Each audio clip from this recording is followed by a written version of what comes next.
Laura Kelly, welcome to the It's Not That Deep podcast. Yay, I'm excited.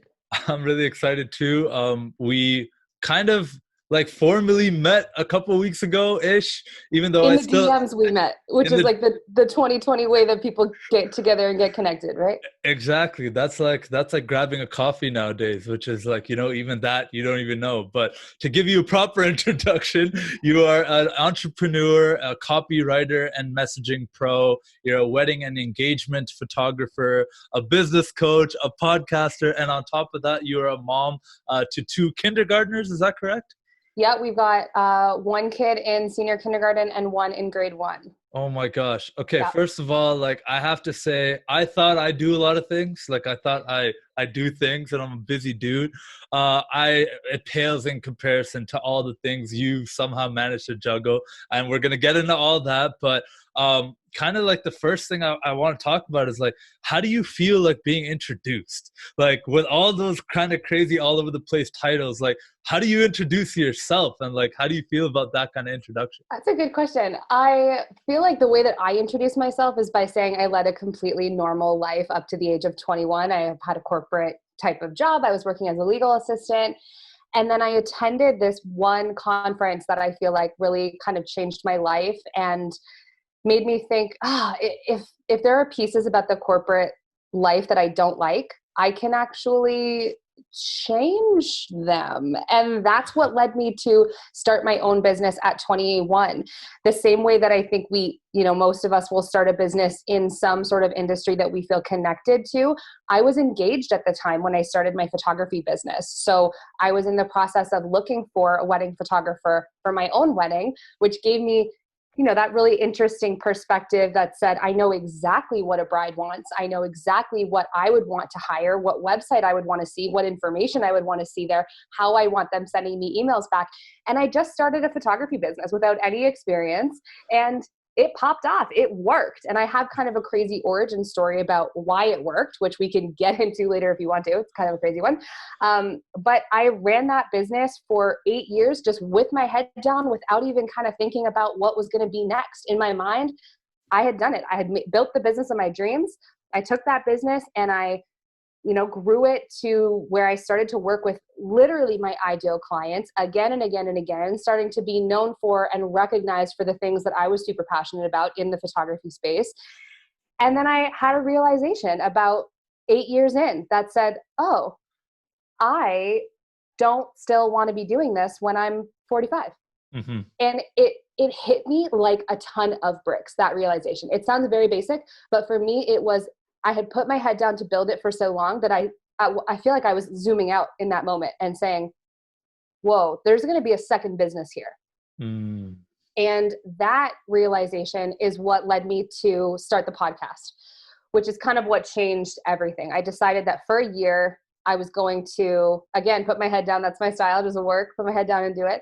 I was going to document that process of starting to think about building that second career. So I started a podcast called You Might Not Like It. I love that our podcasts have some similar words to them and are both like full Yes. sentences. It's kind of rare. But I started the podcast to document the building of my second career. And I feel like as I was learning these new skills and layering on different pieces to that puzzle within my own personal and business development journey, I just started putting that out into podcast episodes. And a year later, I had kind of figured out what I wanted to do, at least for now. And that allowed me to start my business as a coach and an online course creator and an educator. Oh my goodness. Like Yeah, I could go like there's so many, my brain is buzzing. I could go like there's a a lot in billion there. directions right now, like with this podcast. But I want to talk about like you might not like it. Like first tell me about that. Tell me Yeah. about like starting that podcast and like what the name behind it. Obviously you kind of told us the gist of like the reason you started it, but like talk to me about that and like what Mhm. like why podcast and why not like a YouTube channel or something like. So I was the person in school who, when asked to like submit a book report, I said, would it be possible for me to do a video presentation at the front of the class and like turn the lights down and like hand out popcorn to the students? Like I've always just been so extra. And I've also felt like I'm so extroverted. I just love getting into really deep conversations with my friends and with other business owners. And I feel like I was that person for so many, and still am, thankfully, who said to me like, I'm just in a place where I need some motivation. Can we go for coffee? And, I was that person. People would say messages after we'd separate from a coffee date, and they'd be like, I'm so fired up. I can't wait to put this out there. And I kept thinking, I wish there was a way for me to record this and then have other people listen to it. And really, I thought the podcast was going to be a lot more of a guest podcast, that type of format where I was interviewing people every single week. But the reason that I decided to start it in the first place was after that realization that said there is going to be a second business. I felt like I knew that one of the components that I wanted my second business to have, because remember, my first business was like everything that I had dreamed of, which is great, but it also means that the bar is set extremely high for what's next. Mm-hmm. So I had really figured out how to build my first business into fit my boundaries. I mean, I went through 2 pregnancies, 2 newborn stages with that business, got married, did the whole thing, like moved into different houses, did all of that while running that business. And I was able to build it with my boundaries in mind, but I knew that my next business was going to have a couple different things to it. One of those things, it was not going to be geographically limited, right? I ran an Ottawa-based business the first time around. I knew my second business was going to be more of an open door, can help anyone that comes through it. 2, I knew it wasn't going to be Saturdays. I put in my time for 8 years, right? For now, it's coming up on 10 years that I've been a photographer. I put in my Saturdays in the summer and was that person who said, I can't come to cottage weekend until Sunday morning. And I knew that it was going to have my voice in it. That was those were the 3 pieces that I knew. If I didn't know anything else about what that business was going to be, how I was going to monetize it, but I knew it was going to have those components. And so the piece about the voice, I always had this sense that like, someone just give me a microphone, I have stuff to say. And yet I struggled with thinking, but I don't know what topic. Right. And if I couldn't come up with what topics I wanted to share about, how was anybody going to ask me to speak on a stage at a conference and put a mic in my hand unless I was already talking about stuff? So the podcast was really my way of saying, let me break my own speaking cherry and like, let me really get in there and play around with a bunch of different topics and start to figure out what fired me up, what made me really excited to talk about, and what people wanted to hear from me. And in that process, it took me a lot longer to start a podcast than I would like. It took me about 8 months to go from that first seeded thought to actually being able to say, go here and you can listen to it. And for so many reasons. One, I'm such an overcomplicator. I really added a ton of layers to it. I was like, it needs to have a promotional video, okay? Right. It needs to have its own website. It needs to be fancy. It needs to be branded. It needs to be good. All those things that really just naturally come up as an overcomplicator. But also, I felt a ton of fear that someone was going to listen to my first episode and think like, this is garbage. This is like literally not for me. The quality's bad. The tech's bad. I don't like the way that she doesn't have an intro. I don't like, I don't like the music. I don't like these things. And I feared that so much, which when people get to know me, they're kind of surprised to hear that because I'm very confident. But that fear was it was in there, but it was burrowed deep. And when I was sitting on a plane, I was on my way to a conference to go learn about podcasting. I was like, I'm going to attend one conference to kind of get my feet wet with like the audio industry. And on the plane ride, I said, I'm going to name my podcast by the time I land this plane. It sounds like I'm driving it. But no, I was like, I'm going to name the podcast by the time I touch down in New York. Yeah. And I wrote out a big list of all of these different titles. Ultimately, one of the things that I wrote down was like, what if people hate it? And then I said, what if I called the podcast, You Might Not Like It? Boom. And really like release that pressure and release that fear that then if I put it out and it's called You Might Not Like It and they go, I don't like it. I go, hey, I warned you. Yeah. So that was where it started. It really was me saying F you to my own fear, rejection, insecurities of not doing it. And I said, what if I named the thing based on the fear that I had? And we all know that that's what works with fear. If you name the fear, you just take its power away. Wow. I am mind blown right now. First of all, the parallels between our stories are insane. Like I want to just keep interrupting and say, me too. Oh my God, look, same here. I had the exact, but I like just all of that there. And, when it comes to starting a podcast, first of all, for those listening, you're what, 110, 30 episodes in? I'm into the 130s now. That's nuts. First of Yeah. all, congratulations. That's Thanks. wild. And second of all, like everyone thinks that like okay, obviously the actual like starting of a podcast, it's not like the most complicated thing in the world, right? Doesn't have to be. It does not have to be, but for people like myself and you who do want to overcomplicate things, it's like finding out what kind of equipment, thinking of the name and the website, and how are people going to react to it, and like people don't know me as this person, and you know, so now I'm going to be this person. How's that going to be perceived? What's the logo look like? What's the font? You know, like what, and all that stuff, right? But I think and also you have to write a description for your podcast before you have any episodes. Exactly. And That's a scary thought. For me, who was like, I'm going to give myself a mic, when what I wanted so desperately was for someone to say, Laura Kelly, come speak at our conference. And I recognize that the way you get there is by starting to talk. And by starting to talk, and you can do it without permission, amazing. You can give yourself the permission to put your own titles behind your name. I remember the first time I was asked to speak in front of a group, I was wearing this name tag from this conference and sat on the stage, and the name tag said Laura Kelly, photographer. And I remember thinking, yeah, I'm a photographer, but how do I change that word? Like it took me 8 years to be sitting on that stage with a name tag that said Laura Kelly, photographer. And I was like, how do I make it say something different? Do I have to wait another 8 years before I can change the way somebody else describes me? And I realized, no, I just have to talk a lot about the stuff that I want to appear after my name on a name tag. Yeah, and that's such a big thing there that, you know, I definitely wanted to talk to you about in the podcast, but it's just such a natural segue, and we'll get back into talking about podcasting as a whole and all that kind of stuff. But, you know, identity, and like that I think to me is such a big thing that I had to go through battles and shedding that. You know, I grew up like being an athlete, right? Like to me, I was identified with like, I'm an athlete, I'm a football player, I'm going to go do this, that, and the other thing, right?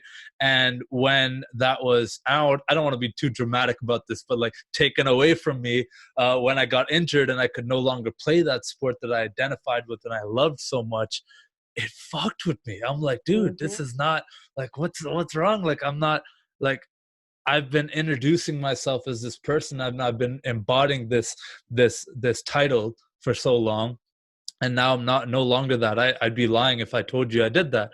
And so now what? Like I got to pick up the pieces and rebuild this new identity, and that's just such a crazy thing that I still to this day I'm learning about that. And then to me personally, it's like, okay, well then, like, why does any of that even really like matter? Like, it actually doesn't. If someone today like wants to label me as a podcaster, even like that, but like quite frankly, like that's incorrect. Like it's right technically, because you got to give me a label. Humans, we love to put people in this neat little box, right? When I introduced you today, I had to like, I'll use all the titles, but that's not Laura Kelly. That's not you. Like that's not exactly like who you are. It's just like a convenient way to label you.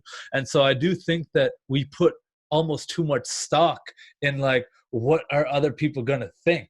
You know, like what and are I'll other even people take that one further and say that when you're pivoting and evolving a business like I did, when you're taking something that you have that's established, no one took photography away from me. My body allowed me to continue doing that job, but I knew that I wanted to set my sights on something a little bit different for the future.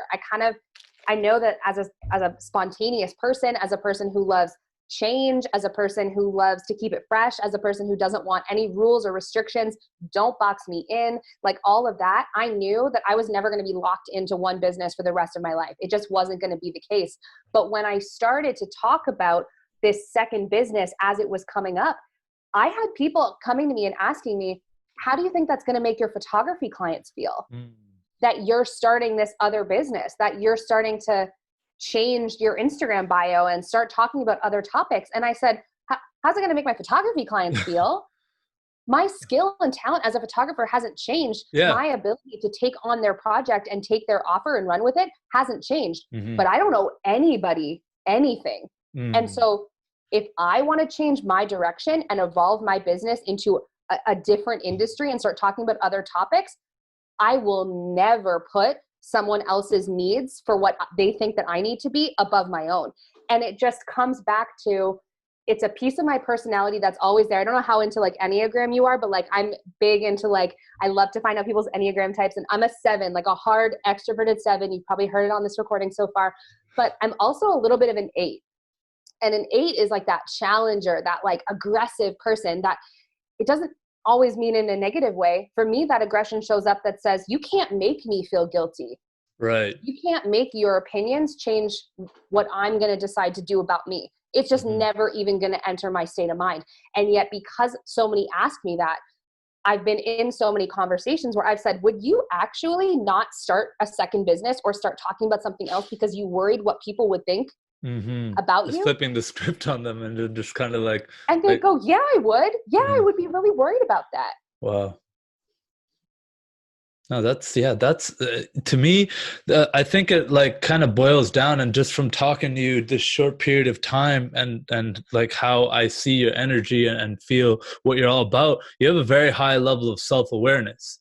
And I think that's a very, like, one of the most probably important skills that you can have, and just ways to kind of feel things and know what feels right and what feels wrong and what you want to pour your energy into and what kind of takes your energy away. And so like, I think that's why you've been able to be so successful in pivoting to something that's kind of very different, right? But at the same time, you're still you're taking everything that you built in that last 8 years and then doing something a little bit different with it, but it still gives you energy. Thank God I brought myself into the conversation about photography. Thank God I didn't stand behind my camera and say, I'm going to facelessly be this photographer who you never get to know and never get to see a personal side from.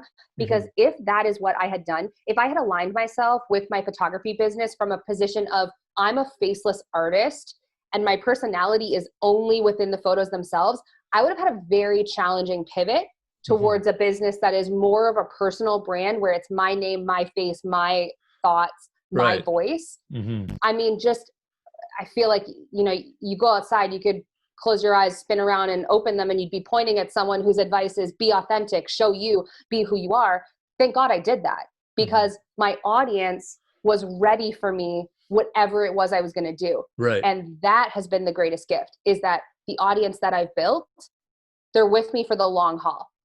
And it gives me the freedom and flexibility to never feel boxed in, and to think, even if like, I'm definitely not naive to think I'm going to be a business coach for 30 years. There's no way. There's no way. Just knowing who I am and knowing how long 10 years is, there's no way.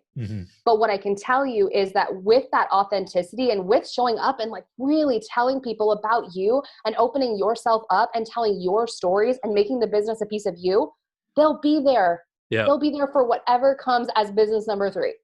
Which is not coming anytime soon. We're good. And one further thing there, it's like, even if they're not good, that's fine. Like, that's actually a better, because now it's like, yo, I don't want you sticking around for something that you don't fuck with, you don't actually like or rock with, or maybe this content. Let's say tomorrow you become an actor and people are just like, you know what? Not down, not about it. Unfollow, offer, email list, not down. And it's just like, good. Like, that's a good thing. That's actually not a bad thing that we like have. And you talked about it, you know, the fear, the rejection, the insecurity, that kind of stuff that we all kind of have when going about some kind of new venture. Now, I know you and I have a good mutual friend in Mallory Rowan. Yeah, we do. Shout out to Mal. Love Mal. I've had her on my podcast, and she's also my business coach right now. So I've been doing that with her for a couple months, and it's already had a dramatic impact on my life and business. So shout out to Mal. Little plug there. But, you know, one thing that she has kind of talked to me about, and I've never been good at like doing those like personality tests and stuff. Like, I never gave a shit. Like, I'm just me, accept it, me or don't, or whatever. But I think now I want to learn more about the type of person I am, because I think just like it's shining through with everything you say, right? You know who you are. Like you, like, you know, like it's like you radiate that energy, right? It's like you're very comfortable in your skin, like who you are, and you're not apologizing for it. And that's a beautiful, empowering thing. And I think we need more of that. And so for me, like, I think in our last call, Mal was walking me through some next level, like, it was like all the, you plug Human in your, design, yeah, I don't know what it was. It's like plug in your birth birth date and date, place and the time. time. I was Yeah. like, all right, man, what's going on here? You know, but it was on point. It was like it was scary how like how accurate it was. Just talking about that, like, you know, this gives you energy. This is like set in stone for you, and this is not. And these kinds of things. And you know, I used to probably would have just written that stuff off completely. I'm like, what are you selling me? I Like, know I did at your age. yeah, 100% I did. yeah. I'm like, what's all this woo I woo? didn't do this work for myself, and I didn't allow pieces of my personality to penetrate the way that I actually operate my business until I was 30 years old. Mm-hmm. And I'm 31. And so it hasn't been that long that I've been running my business and allowing these pieces of who I am, how I work, what stresses me out, what makes me feel good. The idea that I know about myself now, that I hate being boxed in so much that I can't take rules and restrictions, it's shocking to me that I started a business where I was telling people, yep, I will be there at this time on this date 2 years from now. But that's how my photography business ran. I probably would have done things a little bit different if I knew myself thoroughly at 21, but I'm so glad of the way that it turned out, the way that it worked, and that I was able to grow that business to be that of my dreams. But again, it raised that question, well, what happens after you build the business of your dreams? Right. Do you build another one? Right? Do you just kind of keep tweaking? Do you just kind of make changes? But now I really, from the way that I operate my to-do list, from the messages that I allow into my headphones, the things that I listen to, the people in my life, so much of that is dependent on how I know, what I know about my personality, what I know to be true about me. And so I definitely feel like if we were on a podcast recording 4 years ago, you wouldn't have said that last statement about me, that I know who I am and that I'm confident as who I am. I would have said, I don't know, I'm just trying to be a person that other people like and want to hire. That's what I feel like I did until 29, 30, when I really got super clear about how the personality component ties in. How does one get super clear about those kinds of things? Do you think that it just has to kind of happen through experience and you got to figure that stuff out for you on your own, through your own life experience, through your own falling down, through your own journey of self-discovery? Or are there ways to kind of, you know, cheat code through that system? And I know you're a business coach, so you know there might be something there, but let me know, like, what do you think? What do you think people can do who maybe are a little bit younger, who are a little bit lost, trying to figure that out? Yeah. Well, so I think it starts with understanding the following statement, which is that your personal development is your business development. Yep. And until you get clear on that, there are two conversations. This is my personality and my business. This is my brand. And then on the other side, this is who I am. And that, I think the realization for me that really clicked that statement into place that said, my personal development is my business development, was the moment when I was in my first 3 months as a business coach. And I remember asking one of my friends, Lana, who is a local business coach here in Ottawa. We're in a shared mastermind group with Mallory Rowan, with Gemma, with Becca, with Desiree, all a couple people that you probably heard of in Ottawa. And I asked Lana, where do I go for training on the coaching world? Like, do you recommend me to take a certain course or a workshop or to, you know, go to some sort of live event? And Lana looked at me and said, you know that the way that you get better as a coach is by being better as you, right? And I was like, no, I don't know that. Can you repeat that? And she was like, for you to become a better coach, you need to understand more about yourself. And so she recommended that I worked with a coach. So I found a coach, and I have very deep-seated issues with letting people into the next level deep layer with me. Mm-hmm. I'm really an open book, except for the last chapter. Right. And that last chapter is locked tight. Oh, and I have a real problem letting people into that last chapter.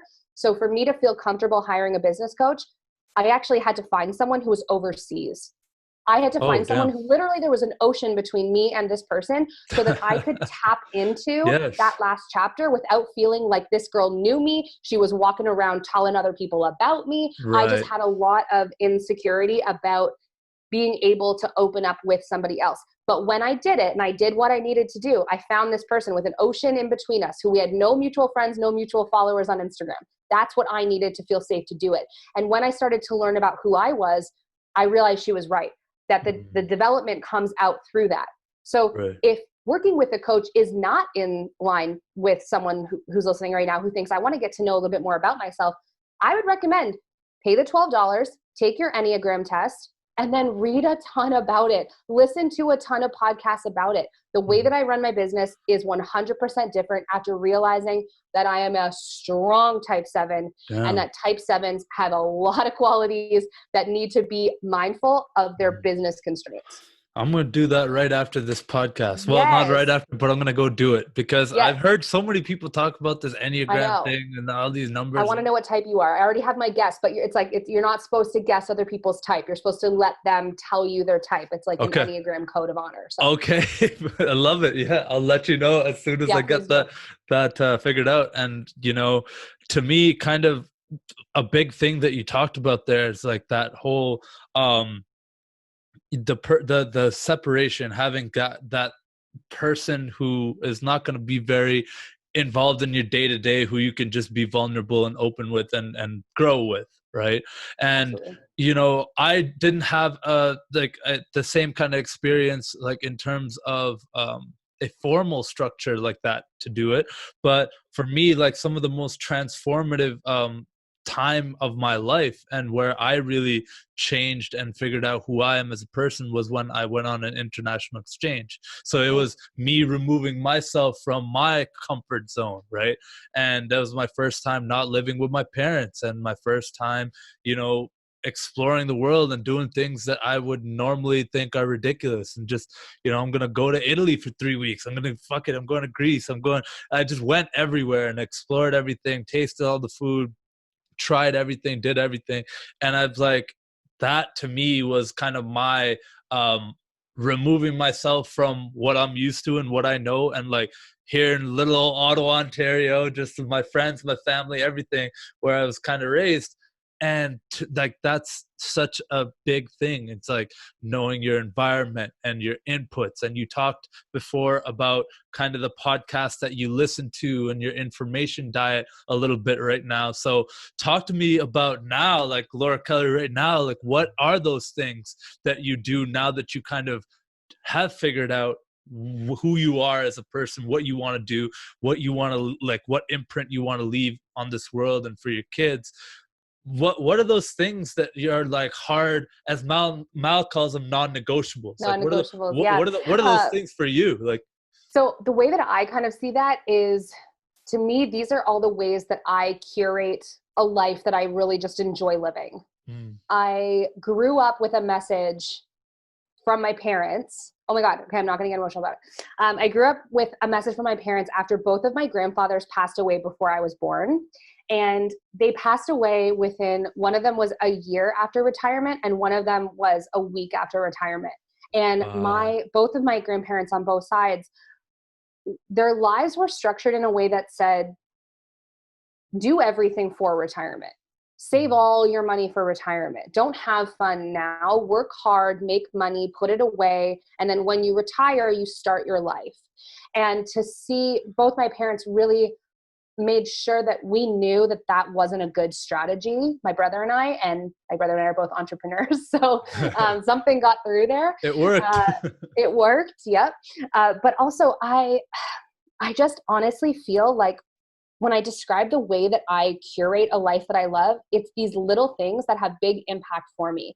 And one way that it shows up a lot is in my calendar. So I start that conversation of what my non-negotiables are with an outline of what my calendar looks like. So right away, I have a certain amount of time outlined for all of my non-negotiables. All my workouts my favorite classes to go to at the gym, they're all locked and loaded in my calendar and showing up as not available for my clients to book those times. You can't get in touch with me. We could not have booked this podcast recording on Monday at 9:30 because I'm on a cycle bike, having my favorite time of the class, starting that week off right. And putting those things in allow me to always find myself with one of those good days. You know, when you get to the end of the good day and you thought, wow, I was able to do all the things that I love and I was able to do all the work that I love. Yep. And I did a lot. Like I got a lot done, but I'm not stressed about it. Yeah. That's the kind of day that I'm obsessively finding every single day. So it starts with calendar management and really implementing those boundaries. I learned from someone very wise that the minute that you have overextended your boundaries is a sign that you're ready to implement a system to make sure that it never happens again. So when I found myself having 2 photo shoots on one day with 30 minutes in between, and I felt like, oh, I'm watching my clock on that first photo shoot going, oh my gosh, I have to run out of here because I have another session. And I hate that feeling. And I get in the car and I'm driving for 20 minutes, stressed out, gripping the wheel. That to me, that's a sign that'll never happen again. I'm either going to make sure that I have an hour and a half between sessions, or I have 2 hours between sessions, or I only have one on each day. So it starts with that calendar management. And next, when you asked, what goes through the headphones, I think that's also a really big deal. I can get a read on myself depending on how quick my brain is spinning. We all know that feeling of being like, my brain's on overdrive or my brain is thirsty. And when your brain is thirsty, it's a sign that you want to nourish it. And usually for me, that shows up with learning. So I subscribe to 2 very different types of podcasts. On the one hand, I have stuff for when my brain is spinning. I have podcasts that are for entertainment for me. Let me spend 2 hours while I'm working, while I'm editing, listening to a podcast about The Bachelorette, season 22, episode 6, deep dive. I'm there. When my brain is thirsty, I feed it with the type of information that I know translates into my business. And this is where I think I'm super passionate too about how most of us are not going to be creating the wheel that runs our business. Most of us haven't invented some sort of brand new industry or created some sort of product that's like never been seen elsewhere, right? Most of us are stepping into an industry that already exists, trying to add our own little bit of personality and flavor to it, but we're not creating anything from scratch. So that can leave a lot of people feeling like, I don't have any value to share. I don't have anything to say. I'm running out of content because I don't know, I've said everything that I believe. And for me, I say your brain is thirsty. If you are running out of content, you are thirsty for information. And it is a part of your process to listen to that information and let other people pour those thoughts into yours, and then come away from that and think, how does that make me feel? And how am I going to translate to my life? And then how am I going to take that translation to my life and turn it into content? And that's what we do. I know we both operate under that schedule. 100%. So when things are flowing through my headphones and I get that sense of what I need and what I'm looking for, I also really look at my work week and I try to make sure that I don't have a week that only leaves me with enough time for work stuff, because there's a difference between work and business growth. Right. Work, the way I see it, is everything you need to do for your clients. It's everything you need to get done in a day. It's to-do list stuff. That's work. Business growth happens at the same desk, but it is stuff that you are doing for future you. And I know about myself that when I come to the end of a week and I haven't done anything for me that doesn't go into that business growth, I feel a little bit empty. So I know I need to make some room in my life to create that time for business growth. I love that, like that structure of feed me because I'm thirsty. I need this. Yes. Or I'm just there's too much going on. I got to turn off. I need to be a brain in a jar. Yes, this is so, I mean, I've been doing this. I never had it thought out like a system like that. I just automatically do this where it's like, okay, like Deepak's running on empty, on fumes right now. I took too much on today. I did way too much and I'm going for a walk and let me just throw on some like just absolute trash, just like absolute, just like a bro sciencey ass Joe Rogan ass podcast where it's like I'm not actually learning anything useful. It's just people talking shit. I need that. And then there's other times where it's like, I need to get some juice, and I'll throw on like a Farnham Street or like a like a TED radio or like just something that's like gonna just, I need to learn something. I need juice, and I never thought of it that way, and that's amazing. I really like that a lot. Something you talked about a little bit before we got into kind of this whole like identity, finding yourself, figuring out who you are, is coming back to the podcast again. Obviously I'm obsessed with podcasts. Like I could talk about them forever. We could do a 5-hour podcast on podcasts. But you talked about like not asking anyone permission to start that thing. And Oof, you know, yeah, it's like that's one of the things I love about podcasts is just how low the barrier to entry is for anybody and everybody. And the second thing you said there was like the like kind of the infinite like leverage, I guess you could say, that you have with that. And it's something that someone I really look up to, Naval Ravikant. I don't know if you've heard of him. They I call him like haven't, the but I'm going to be angel. Googling after. So Oh yeah, like I'll send you some podcasts with this guy, and he just talks about. He's one of those angel investor type dudes, like venture cap. I don't know what you'd call him, but he's actually cool. Like you actually kind of fuck with everything he says, and it's all very same vibration, like we're talking about and stuff. But he talks about it's like, look, if you don't really know like what to do or what to bring, like you need kind of that creative outlet. Start a fucking podcast, man. Like it's infinite leverage without asking permission, and that just runs in a loop in my head all day because I can swear, as you can tell. of course. I didn't ask someone like like permission and do a big Nope. production meeting and like next level suits telling me about what I can and what I shouldn't say. And this, we're just talking. We're just two people having a conversation. And so when you have guests on your podcast and you have kind of from when you started, you probably have now kind of got a little bit more of a, not a template of what you want to say, but like a direction, a more Mm. clear direction in where you're going. What's that like for you now? Like when you bring guests on and you're talking, you're having a chat. I've listened to some of your podcasts. I love them. So how do you make that flow now? Well, I have a lot of thoughts, and I want to pause for a second and say that I love what you said about how podcasting has a low barrier to entry in terms of you don't need a production company. You can grab a mic. You can literally record from your AirPods if you want to, Mm-hmm. make it scrappy. I'm all about team unfancy. That said, there's a very big hurdle that needs to be jumped over. Low barrier to entry, but big emotional hurdle. And that emotional hurdle is what needs to happen where you say, I have something worth saying. And I have a voice that has a space to be listened to by others. You almost have to believe in yourself and your ability to make people think or feel something or educate someone.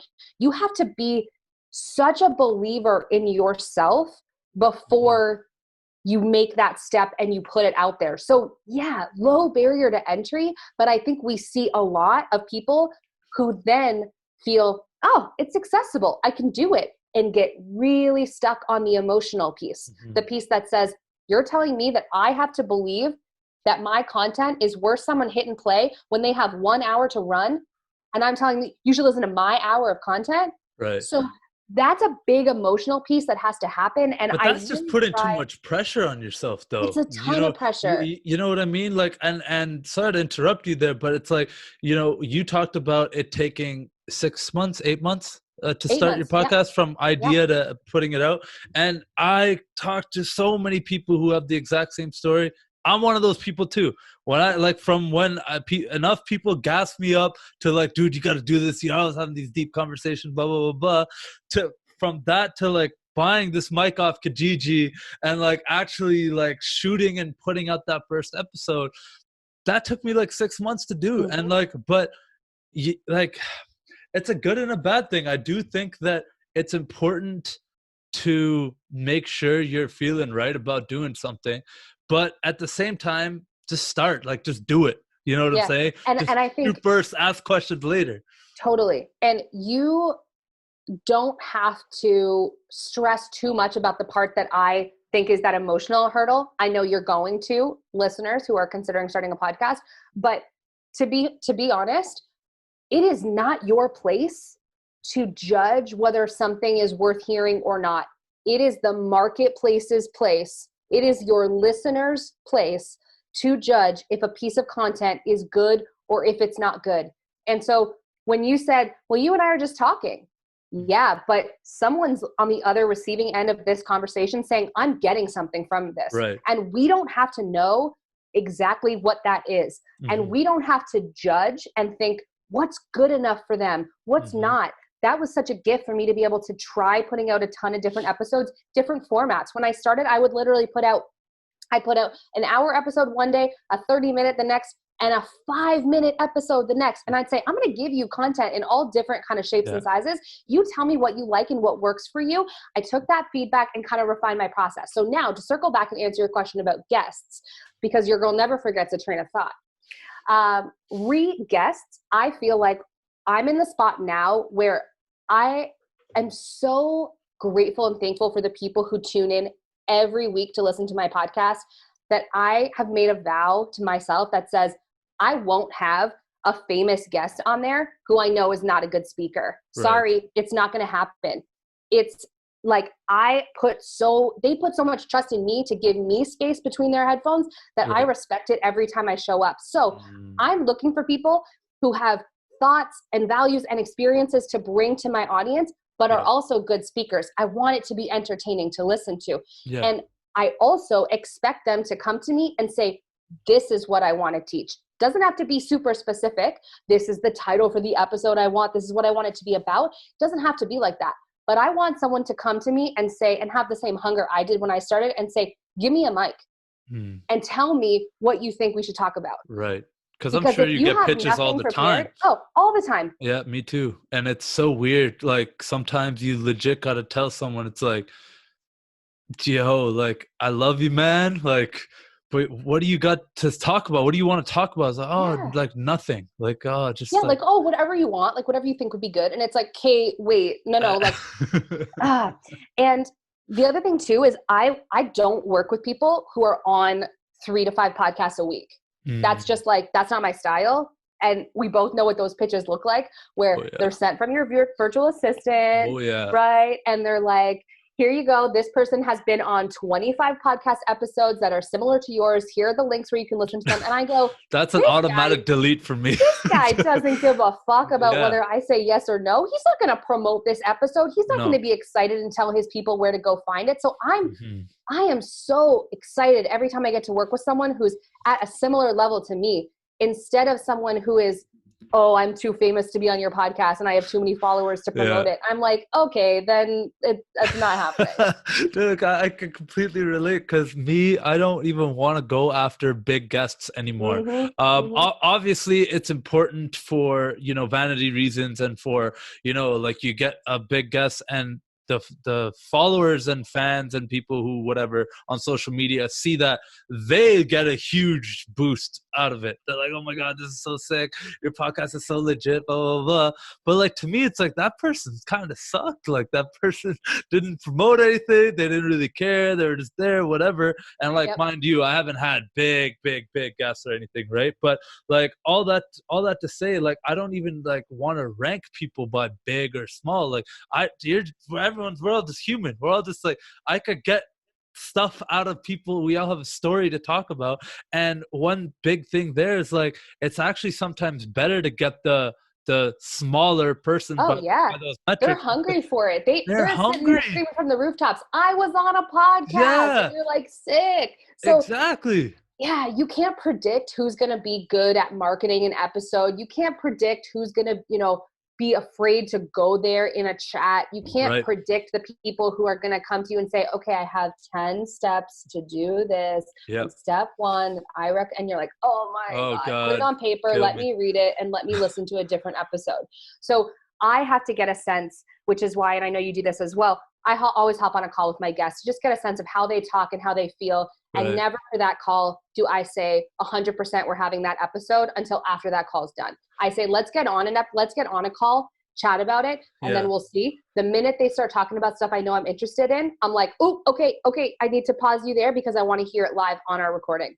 I'm the same way, yeah. And that's something that really helps me. 100%. That's something that I've had to learn the hard way. And I've had guests on the show and amazing people. I love everyone. But sometimes if you don't do that initial filter process, as good as you and I are at just kind of just going with it and just rocking with whatever, and like Not feel. everybody's like that. Yeah, some people, like, you hit the record button and they're different people. Like, maybe they're cool even Absolutely. before, but then you hit the record button and it's just like, dude, like, I I'm think people fishing. are I think people are afraid of the permanence of an audio recording. Oh my It's like goodness. I can go and edit my Instagram post if I don't want it to be out. Yeah, maybe someone screenshotted it or whatever, but I can take that down. I can retract that email. Yep. I can, archive that post. But if this audio lives somewhere that's not in my control, I think a lot of people struggle with I'm on the air, like I'm live, and Yep.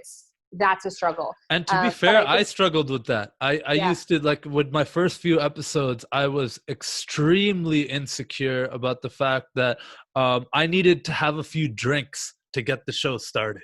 I always had, like, if you go back, it's so embarrassing, but you go back and you look at my show now, I always had like a beer or something in I front of love me that. just to get like the nerves. Like, I was so nervous. I'm a very confident guy, but I've never done something like this, and it was so weird to be on YouTube. And I'm like, people might actually watch this. This is so fucking weird. Like, what the hell? And my version of that, because I wish I went the drinking route, but I went a slightly different route, which was I would have to write everything down. So if I knew my format was going to be as at the most extreme of guest heavy, it was always going to be 1-to-1, one guest, one solo, one guest, one solo. Now it's one guest, 5 solo. That's Nice. about my pattern right now. Cool. But in the early days, I wrote everything down. I had what I was going to say for that episode.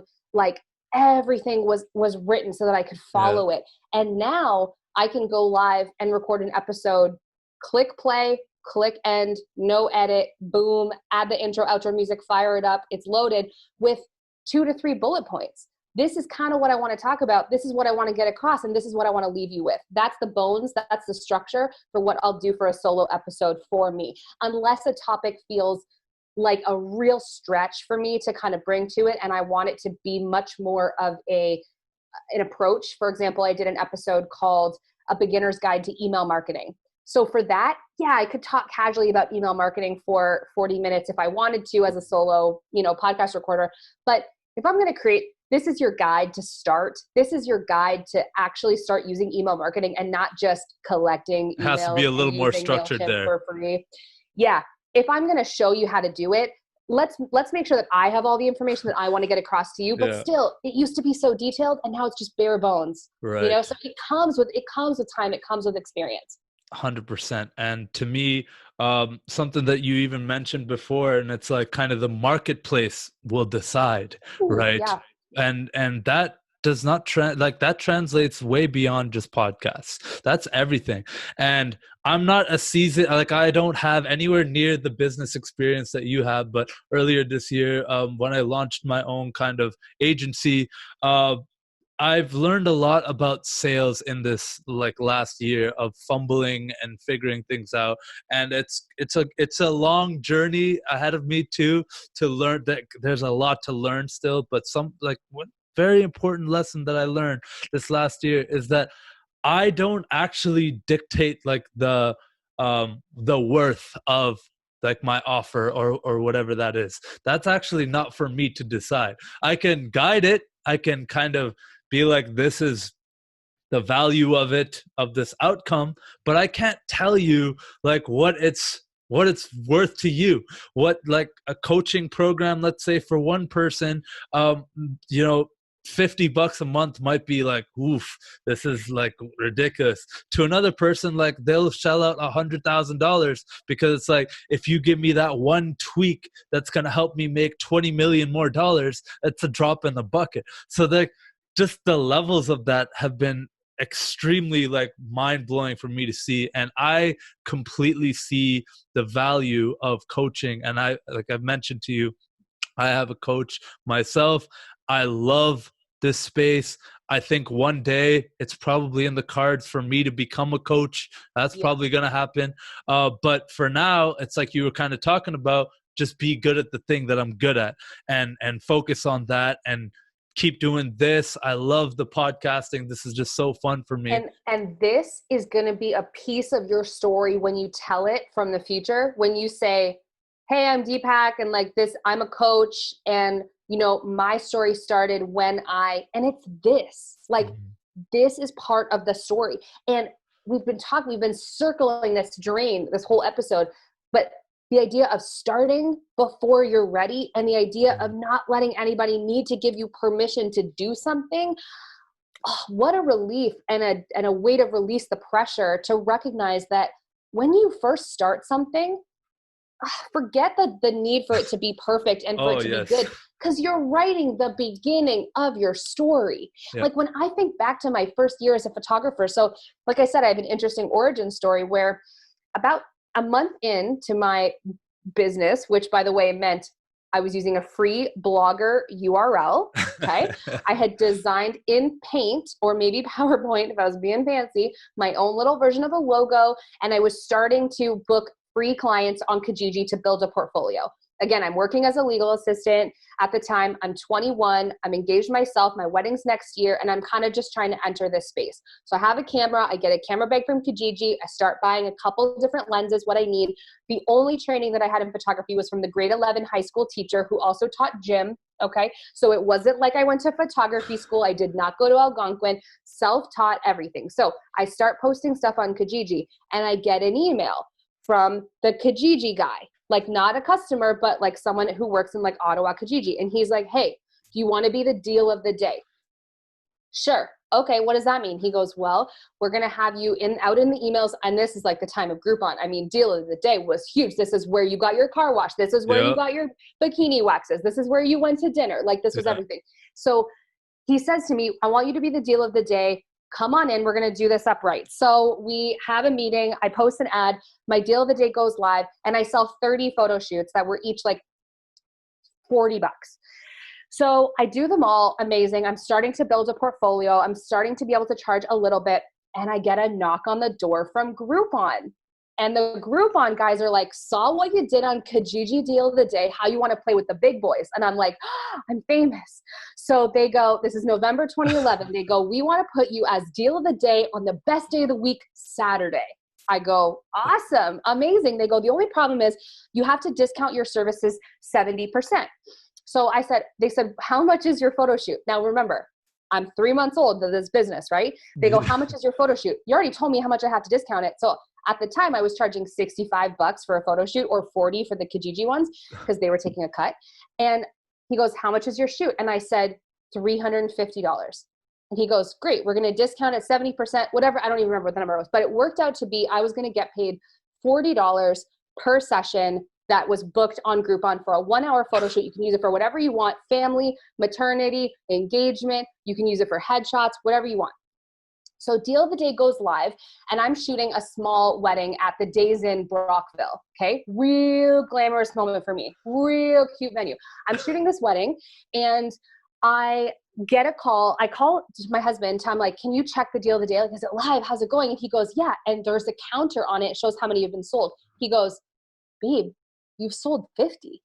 I'm like, holy shit. Amazing. Sick. That's great. 50 clients through the door. Can't wait. I call back in an hour. It was like between the bride prep and the ceremony or something like that. I call back and I'm like, what's it at? And he goes, it's at 100. Oh, I'm like, amazing. Okay. Call back another hour. What's the tally? 250. I'm like, uh-oh. This is not good. The photo shoots expired in 8 months. Oh boy. So I start to pull up my email and I start to email my Groupon rep and I'm like, yo, it's at 250. Like, what's this? Like, what happens if it goes really high? And he goes, don't even worry about it. Only 50% of people redeem their Groupons. You're good. I'm like, okay, no worries. So that 250 is actually more like 125. Well, I disappear for another hour. I get in my car. By the time I'm driving home from that wedding, the counter had stopped after we pulled the plug on it and it was at 406. Oh my God. Now, remember, he told me 50% won't redeem it. How many people of 406 redeemed it, you ask? 387. Oh my God. I did 387 photo shoots in 8 months. That's insane. That's like 2, 3 a day. Like It's 3 a day. It's an 11:30, a 1 o'clock, and a 3:30 time. Yep. oh And I'm my driving my God. little Toyota Yaris all around the city, all the way across, up, down, everywhere, sticking all the kilometers on it, and come out the other end. And every day I would get home and I would edit these 3 shoots, because if I didn't edit them today, tomorrow I have 6, the next day I have 9, right? What a grind. Who's editing this? So I come home, again, no kids, I'm 21, like coming back to my house, edit these 3 shoots, quick bang boom. And I realized the better I shoot, the less editing I have to do. So the quicker it's going to be. So I am known in the city as being like stupidly fast to return images to people. It's kind of a little reputation that follows me around. It comes from this. This was my boot camp. You didn't have a choice. Didn't have a choice. Yeah. So I completed all of the 387. Cheers to like the 20 people that didn't redeem it. Love them forever.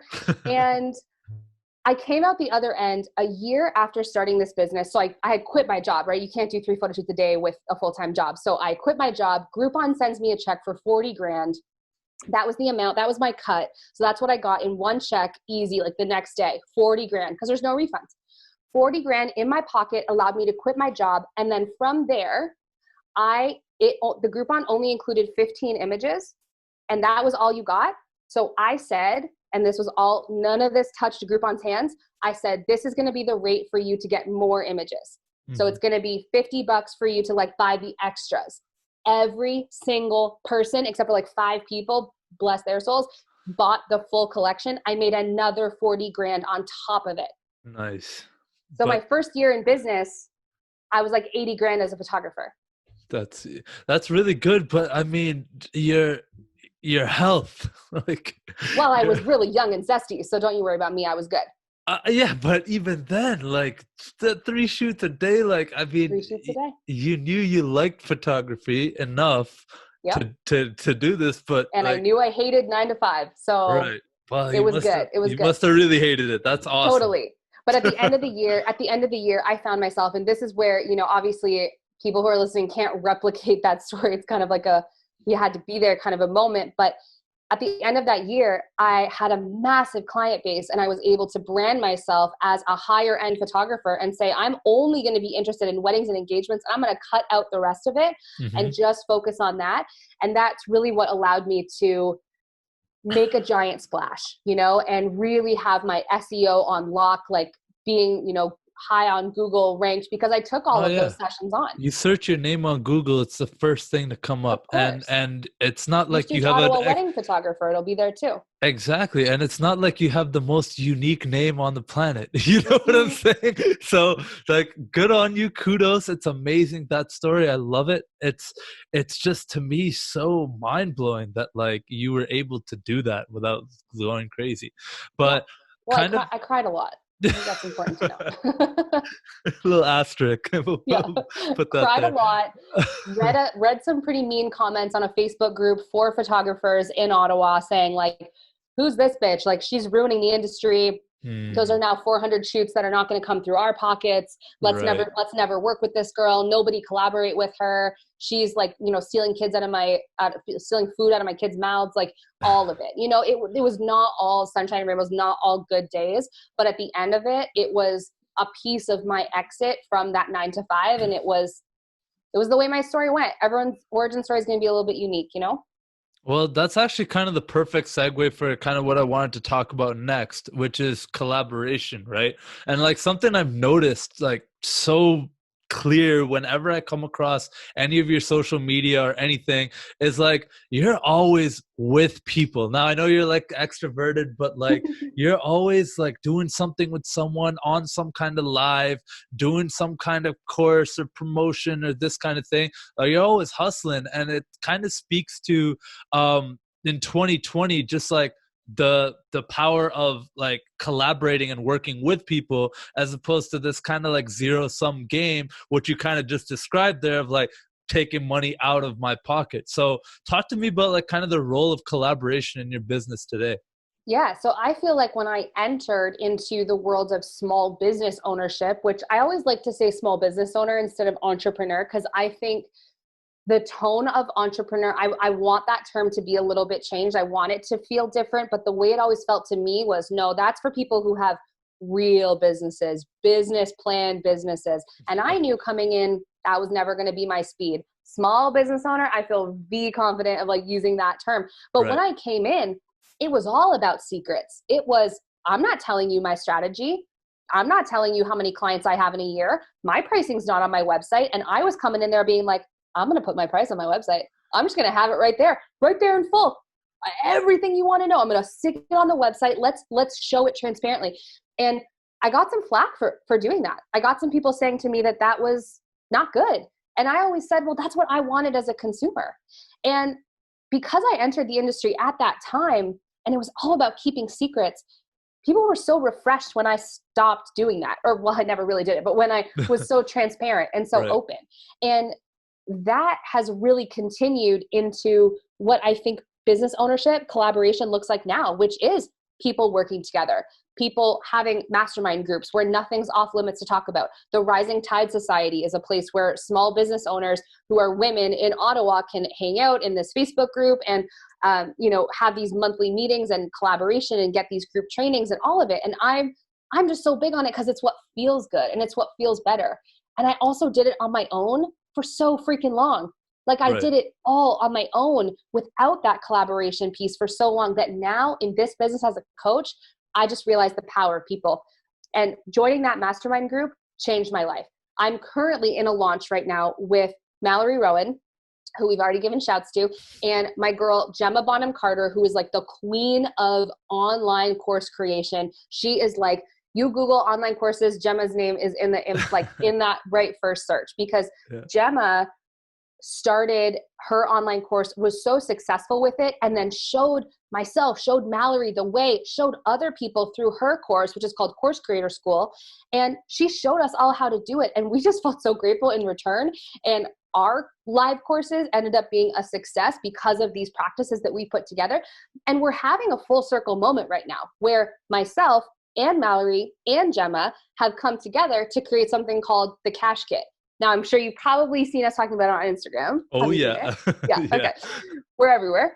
And the Cash Kit it's awesome. It's open right now. It's a chance for you to get access to our 3 courses for one price. So for that launch, we really took the strategy of our 3 courses go well together and create this awesome A to Z transformation for a business who knows that they want to add a diverse piece of their income, but they don't know how to do it, right? Someone who's only ever offering one-on-one services or serving one person at a time, exchanging their time for money. And now they know they want to create a little bit of passive income. They want to have something more diverse that's a little bit pandemic proof. So our 3 courses put together create this amazing product. And if we can put 3 marketing heads together to launch this thing, I mean, it's just going to be so much more successful than the 3 of us could have done alone. It's incredible. Yeah. That's what I'm seeing play out like literally right now. The Cash Kit's open right now. It closes Black Friday and it's cool. I love that story so much right there. The whole full circle moment with the Cash Kit now as well. Like,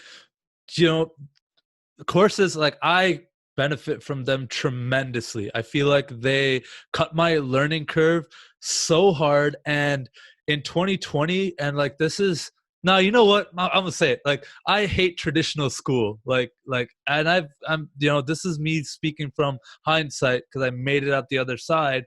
But I just hated having to sit down in a classroom, in a lecture environment where someone, who's not even really like fully passionate about teaching, maybe is more of a researcher or something like that, teaching me about like business or like this or that or all these kind of subjects that I have to follow in this curriculum. And that's shifting so much now where it's like you're kind of a little bit more in control of what you want to learn, how you want to learn it. And this Cash Kit thing, what it tells me is like, okay, it's not just reserved for these big, massive institutions to put out learning. People have specific knowledge and skills that they could teach other people, again, with infinite leverage. and they can go teach. Like, this is so meta. Like, And it you're doesn't like always have to teaching be. people how to teach.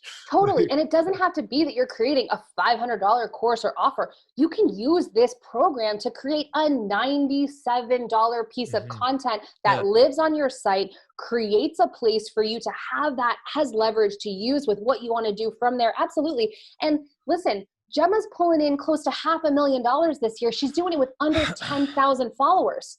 That's Under nuts. 10. Gemma can't swipe up and she's in like millionaire status. Like, let's not get this twisted that something magical has to be unlocked for you to find this type of financial gain in your business. When I hit 2020 and I said these famous last words in March, that was like, listen, I can do this. As long as none of my weddings get canceled, I'm good. Well, friend, about $60,000 to $70,000 in income was taken out of my 2020 as a person in the events industry.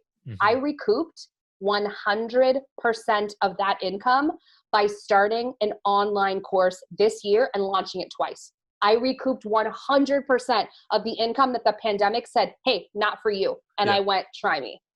That just speaks again to your self-awareness, your ability to pivot, and your ability to kind of almost take a step back and see this all for what it is. And that's why I think I get along. I think I could say this, but I think I get along very well with you. And I really like your vibe and your energy, because for me, when this pandemic struck, you know, I had to kind of like, I had just launched a business that is very much showing up and doing videography and you know, showing up and like meeting with clients and actually physically having to be there and like understand what exactly they need, what they want to shoot, whether it's a podcast or this or like whatever, right? And so I had to pivot too. It's like, yo, okay, well, so what can I still do online? What, you know, maybe now my strategy is going to be a little bit more removing myself from it and still sending people out to shoots in like a safe way, or like, you know, however it transpired. But to me, what blows my mind about this is that people who have these amazing skills, and like whether it be copywriting or SEO or websites or like whatever it is, whatever you're good at, you can sell a course for it, and without a massive, like, you don't need millions of followers and all this stuff like you just said. But what you do need to do, and it's a piece of what you just said, is listen to your audience. It's non-negotiable. You asked what my non-negotiables are. It's listening to my audience to see what they want from me. And the course that I've created, my piece of the 3 courses in Cash Kit, is called Spit It Out, Efficient Writing That Sells. And I used the stuff that I knew, which was how to write for my business in a way that took me no time. I can whip up social captions that are engaging, interesting, help people get connected with me on a vulnerable level. I can write that quick. I'm the kind of person who can open up a birthday card, put pen to paper, and the whole thing comes out. And that method that I used, I taught in Spit It Out.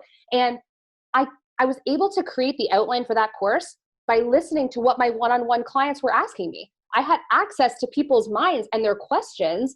And I could say, I can listen to your questions and I'll create something for you that's going to be the answer. So you already have it. Like, that's exactly the attitude that you need to have, is I know that I can monetize my expertise, and all I need to do is listen to what people are asking from me. Right. And so how do you do that? What's market research look like for you on kind of a high level? Are you doing polls? Are you sending out surveys? What are you doing? How are you really listening and connecting with that audience?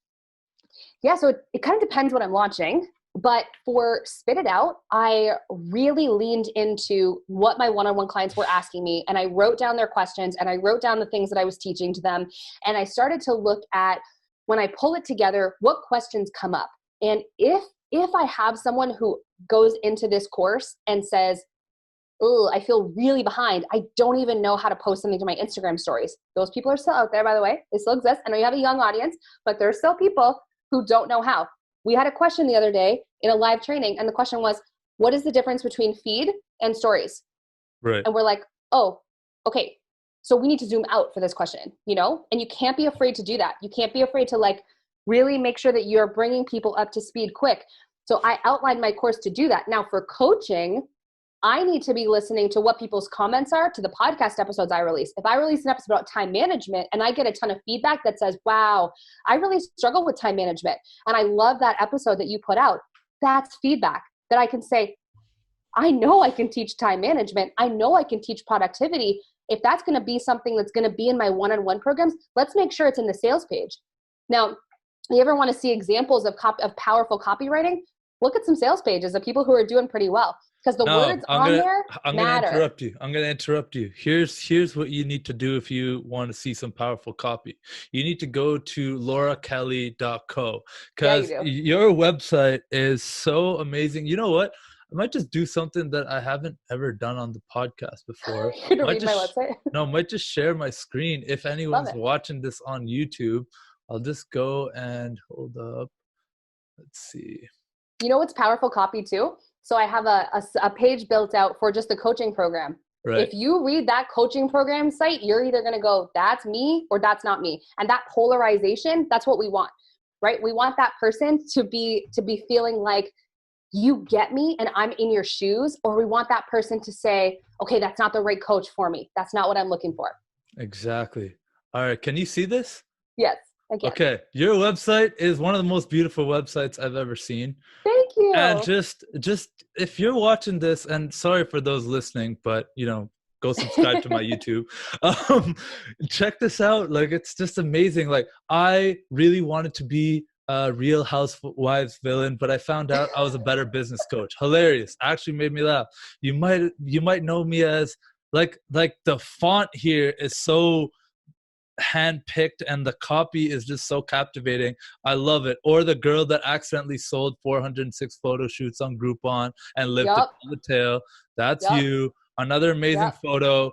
Great story. I read this whole thing. I love it. And it was what we were talking about earlier in the episode, which is kind of Mm-hmm. like, what do I want to do? And then pivoting. And then how can I help? What a clean way to just be like, hey, like, how can I help you? I do a lot of things. I have more than one offer. I do a Yep. lot. Come check it out. And like, Mm-hmm. again, like I said, I never really do the sharing screen thing, but I had to because it's just so clean. I love the You copy are on going to the site. love, okay, so the sales page. So because we had 3 coaches collaborating to do Cash Kit Yeah. and 3 courses. So Gemma's is Course Creator School, all Mm-hmm. about creating your course. Mine, Spit It Out, efficient writing that sells, and Mal's Sell on Social. So when it came time for us to map out the Cash Kit, we kind of looked around at each other and said, okay, so Gemma, you're going to create it, like the bundle. Mm-hmm. I'm going to write it, and Mel's going to show us how to sell it on Instagram. On social. And we were perfect. We were like, perfect. The Cash Kit is create it, write it, sell it, and everyone's going to do their part. So I wrote the sales page.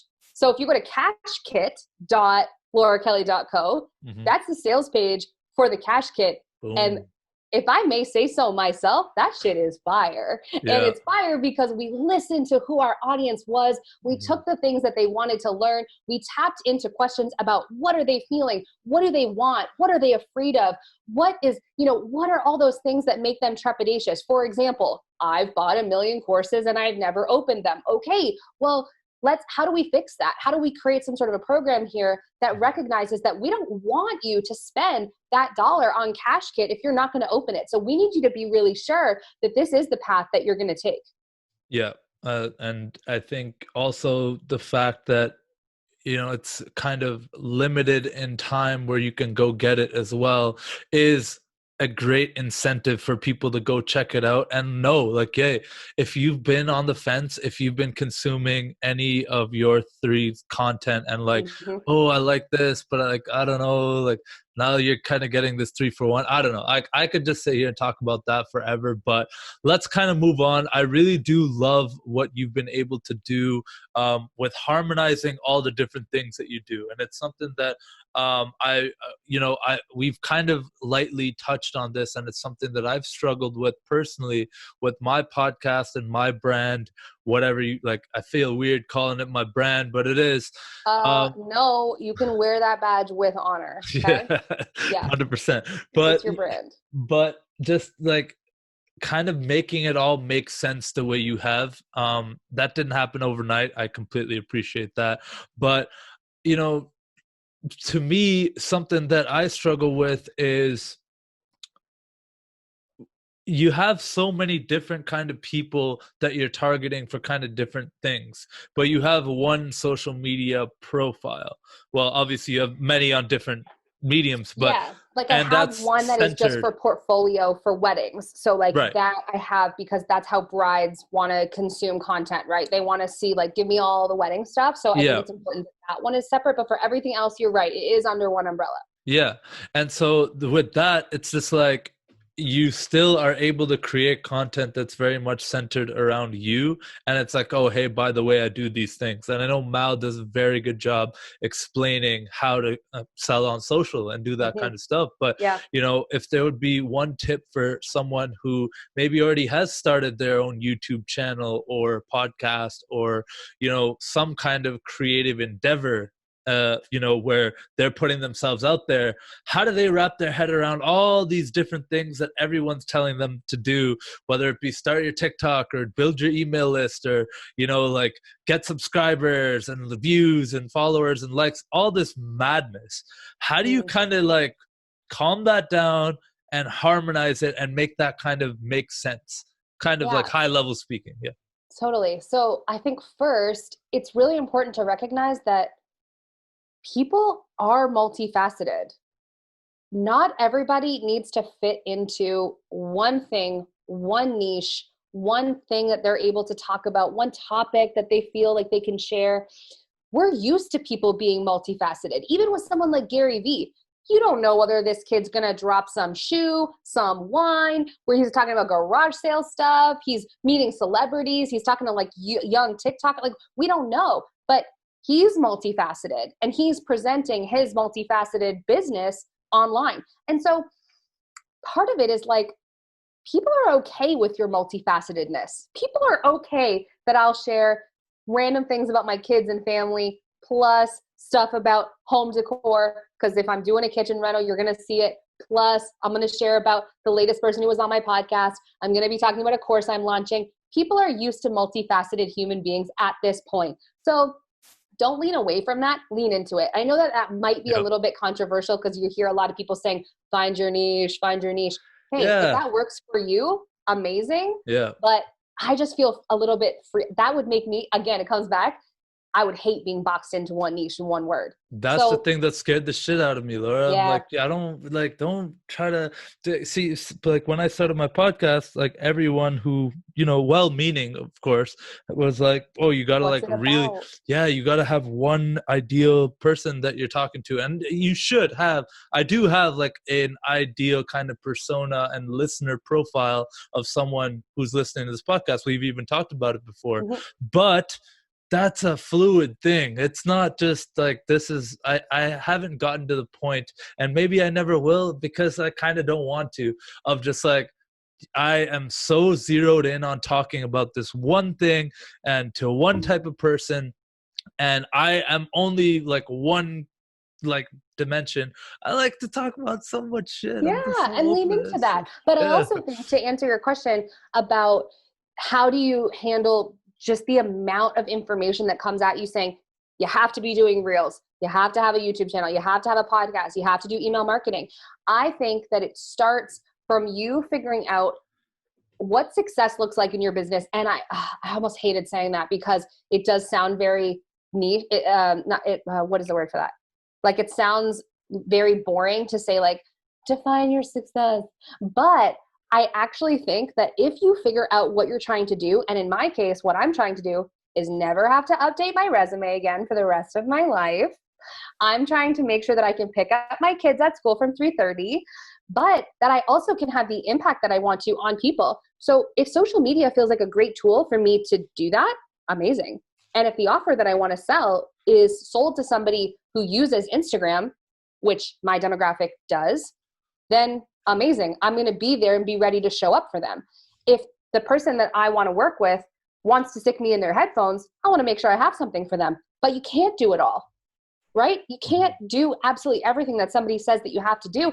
And so pick the things that feel good to you and layer on as you go. And most important of all, feel free to let something go if it stops serving you.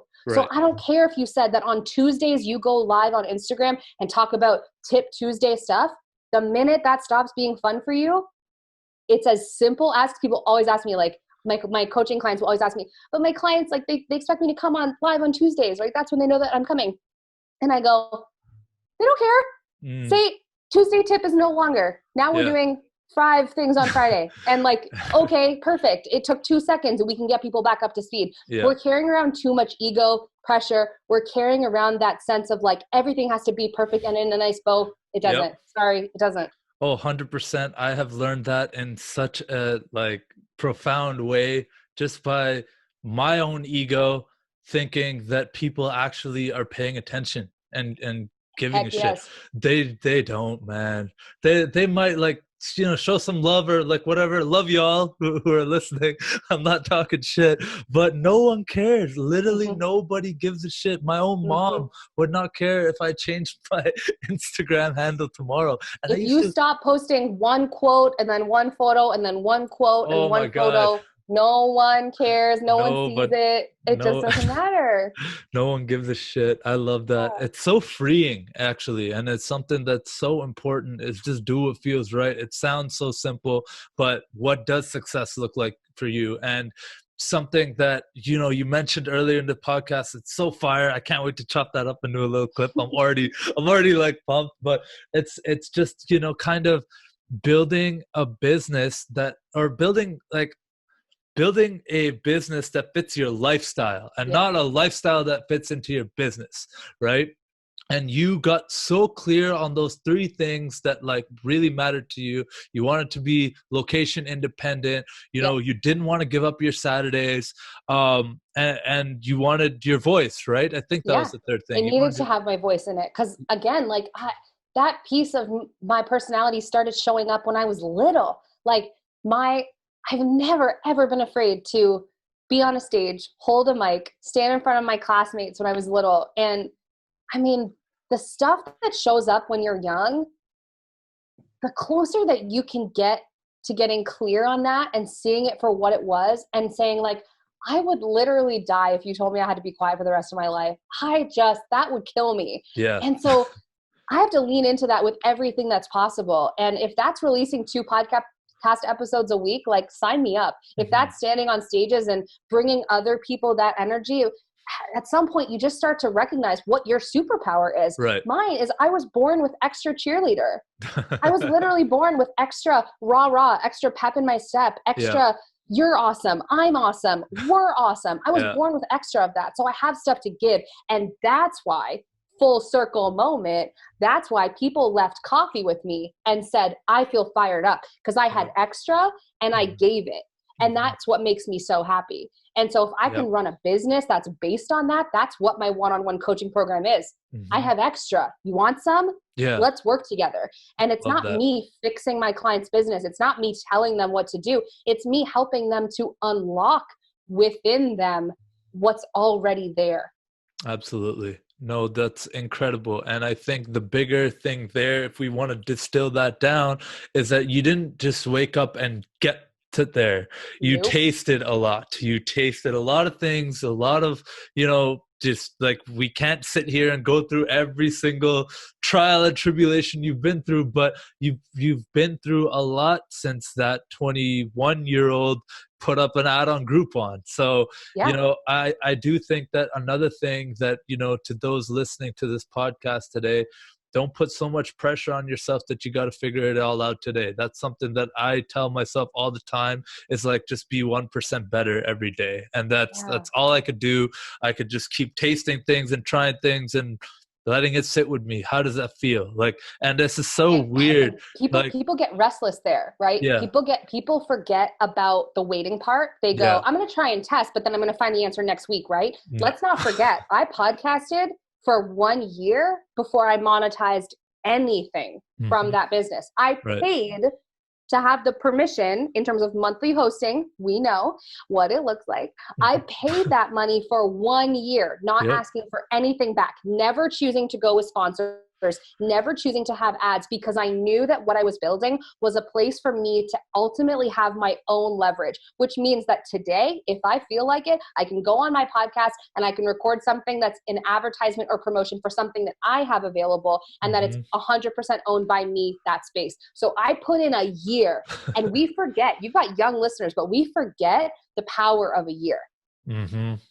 Yep. And that patience that I had for 1 year to say, I'm not going to ask for a dime, is what made it so that when I had an opportunity, when I had an offer available, to say, I'm going to be a business coach. Yeah. Who wants to work with me? I'm going to do workshops. Who wants to buy a ticket? I'm going to do a course. Who wants a spot? That audience was there because of what I fed them for a year. Yeah. And it took you 10 years to be an overnight success. Yeah, exactly.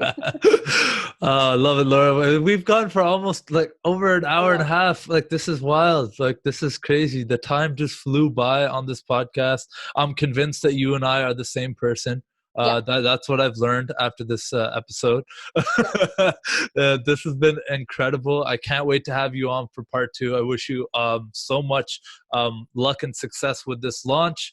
And I'm going to get this podcast out ASAP so that people can find out about it and learn from it and follow you. Before I let you go, I do something called a lightning round. So basic, but it's just an easier way for me to end the podcast than being like, all right, peace. And so just 3 questions. Don't worry about answering it right away, but just, So the first one is, and this is kind of one I've never done before, but someone suggested I do this and I like the idea. And it's, who is one guest that you think I should absolutely have on my podcast? Someone you know that is like, perfect for this. You've never had Becca Cordes from the Happy Ever Crafter on your podcast? No. Okay. Becca's running launches, and I've never seen anybody run a business the way Becca runs hers. Becca Cordes, boom. All right. Love it. I'm going to reach out. And what is your, and you already kind of answered this before, but I love this question, is like, what's your favorite guilty pleasure, whether it be like reality TV, cupcakes, like whatever? Well, I like both of those things. Somebody once told me that my favorite, it's like, I would get this tattooed on my body, but somebody once told me that I look like the kind of person who likes every kind of donut. And I just feel like really connected to that sentiment. But my guilty pleasure is definitely The Real Housewives. And they get a bad rap, but like I'm an OG. I've seen every franchise, every episode. I've done the full franchises multiple times. So 100%. There's a lot of them too, aren't there? Isn't there like New York? Like, isn't there the like basketball? There's easily like 17 franchises, I just need to tell you. And then some of them have like 14 seasons. So yes, I loved it. I love it. Last and final question is, how do you want to be remembered? It's so funny because I super don't care. That's the answer then. That's it. No, like, let's not try to make up something profound. I literally, I just want to have a good time while I'm here. I don't care. Legacy is not, it's not a currency in my life. Zara, don't care. I love that, because you just completely embodied it's not that deep. Yeah. And you bodied this podcast. You might not like it. It's not that deep. You might not like it. It's not that deep. The greatest collab ever. Seriously. Yeah. Actually, the second greatest one, because the first greatest one is the Cash Kit. Where can people find you on social? We already kind of shouted out your website, but say it again, and Cash Kit everything.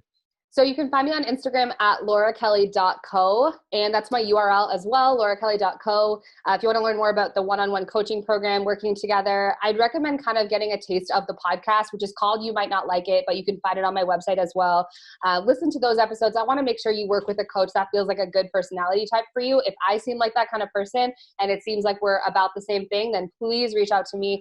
And then the Cash Kit is open right now. It closes Black Friday. So the doors are closing so soon. You can find it at cashkit.laurakelly.co. And that's me. I can't wait for you to slide in my DMs all the same way that Deepak did. So. I love it. You might not like it, but you might like it. I love it. Probably will. You probably will like it. Thank you so much for coming on the It's Not That Deep podcast. To everyone listening, I really appreciate you. Love you all. And just remember, it's not that deep. Thanks, Laura.